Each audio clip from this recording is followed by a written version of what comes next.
Bienvenue à toutes et à tous. Vous savez, cette sensation, sourire dehors mais dedans, ça lutte contre l'anxiété, la fatigue, ce brouillard mental. Oui, c'est quelque chose de très commun malheureusement. Et si calmer juste les symptômes, ça ne suffisait pas. C'est souvent le cas.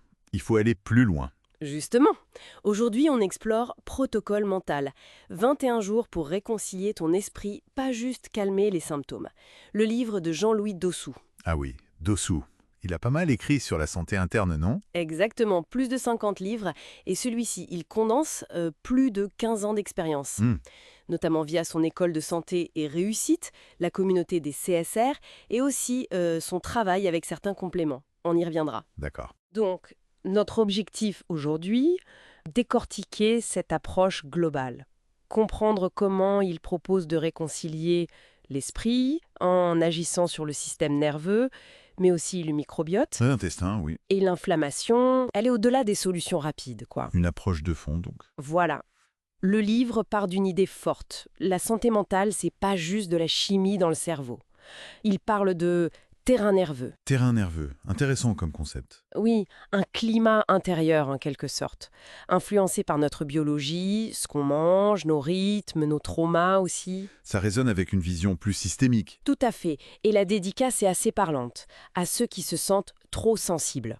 Ça donne le ton, je trouve. Oui, ça change la perspective.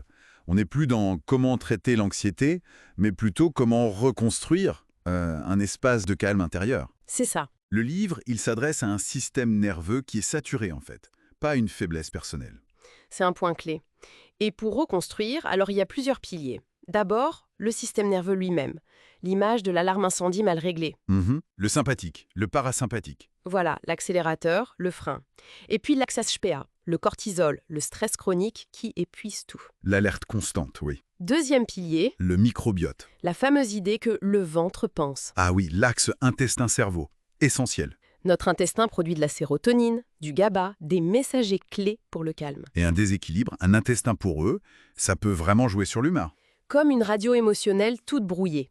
Et enfin, l'inflammation. Le feu sous la peau, comme il dit. Oui, ces cytokines inflammatoires qui peuvent créer du brouillard mental, voire une dépression dite inflammatoire. Et quand on connecte tout ça, on voit pourquoi les petites astuces bien-être, parfois, elles suffisent pas. Exactement. Si le terrain, les fondations sont pas bonnes, c'est logique. L'approche vise vraiment les racines physiologiques. C'est l'idée. Et tout ça, ça s'articule dans un protocole concret, sur 21 jours. D'accord. Comment ça se structure? Il y a une phase 0 pour faire silence, puis 3 semaines.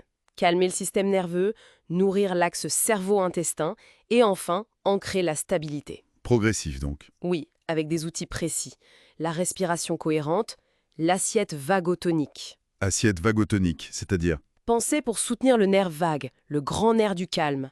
Des aliments fermentés aussi, des rituels sensoriels. C'est intéressant. On n'est pas dans la solution miracle, mais plutôt un chemin de réparation lente. Un réaccordage en quelque sorte. Voilà. Et les rituels, comme le bain de pied, écrire à son corps, ça ancre les choses différemment, pas juste dans la tête. Oui, l'approche est très holistique. Il parle aussi des plantes de l'âme, genre passiflore, mais aussi quinqueliba. Quinqueliba, Hmm. moins connu ici. Oui, d'Afrique de l'Ouest, bon pour la digestion. Il y a aussi des aliments anxiolytiques, bouillon d'os, bananes vertes cuites. L'importance des rythmes naturels, la lumière, le silence. Et tout ça, comment ça s'intègre? C'est là qu'intervient peut-être son expérience plus spécifique? Exactement. On voit bien ses 15 ans de pratique et son travail avec son école. Il y a un chapitre entier, le 15. Et une partie d'un protocole avancé, le R39 au chapitre 14, qui sont dédiés au soutien nutritionnel avec des compléments spécifiques. Ah, voilà. C'est là qu'il mentionne la marque avec laquelle il a de l'expérience. Oui, il cite des produits Forever Living comme l'aloe vera à boire, les oméga 3 Arkixi ou un complexe Focus. D'accord. C'est présenté clairement comme le reflet de son approche perso, basée sur son expérience, en complément de tout le reste bien sûr. Donc c'est un levier de plus dans sa stratégie globale, pour soutenir la biologie fine du bien-être mental, en plus de l'hygiène de vie. C'est ça, en synergie avec tout le reste. Logique. Donc pour synthétiser, l'idée maîtresse, c'est que cette sensibilité, souvent vue comme une faiblesse, eh bien elle peut devenir une force. Un super pouvoir même. Oui.